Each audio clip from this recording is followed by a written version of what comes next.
main reason gyud nato ani, I think we can break it down to two. Ang pinakauna is gusto gyud nato nga magpuyo sa legal atong mga kaigsuonan. Kay kabalumanta nga pipila ka buok ang ipon na, pero gusto ta nila pakasal, pero tungod sa kakulangon pod dili nila ma-afford ang mga gasto sa kasal. No, ang kaduha pod nga rason, gawas ana nga grupuha nga mga tao, gusto pod nato ma-encourage kay naman po ito'y mga gaipon na wa na gyud sila plano magpakasal kay ilang paglantaw okay naman sila anak, nakatrabaho raman sila, no, and wala na nila gihuna-huna nga unsay importance sa pagpakasal gyud sa formal. So of course with this ato magmahatagag legitimacy ang ilahang mga anak, and this will Just like sa gitubo ganina, yes, and it will trickle down sa pag-abot sa panahon, because dagan makay nag mga problema gud moabot anang tungod lagi kay dili legitimate ang mga anak, no.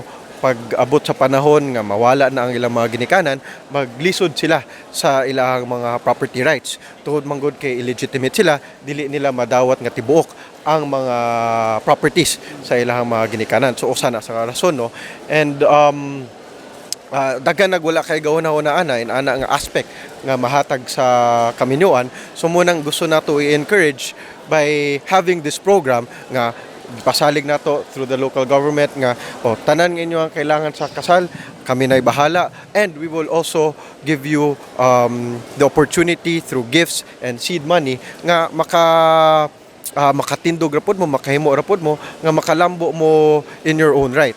So that's why kumbaga bongga gyud kay ni nga it's not just legitimacy sa ilahang pag-ipon, we're also giving them the opportunity to improve their state of living.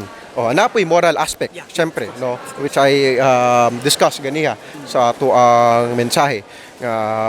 The sad reality really is katong mga illegitimate magud nga mga children, more often than not sila mo'y murag mawala pod sa landas.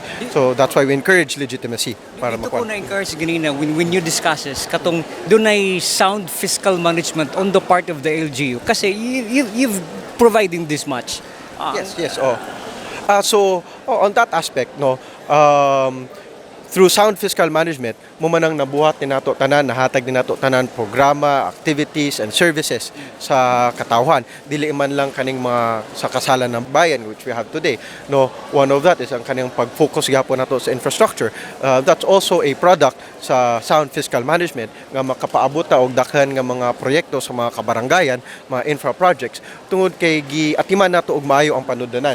No, and syempre dili wala man ta nagpa-limit sa ato ang focus sa infrastructure, no, in terms of other social services atong gilantaw nga importante kay ang education sa kabatanunan nato. So that's why we also ang city mismo nag-earmark man pud siyang kaugalingong funds sa ato ang provincial One Family One Professional program, no. 600 ang nahatag sa province, 400 in the city, and with the help of Kong also we're able to give another 200, so mo nang 1,200 slots ang naa sa city. That's also a product of sound fiscal management, and also kanang ato ang sa farmers, no. And I just reminded ang ato ang mga gipangminyo karon atong mga paris karon nga through sound fiscal management gatagan nga nato sila dagkong regalo, no.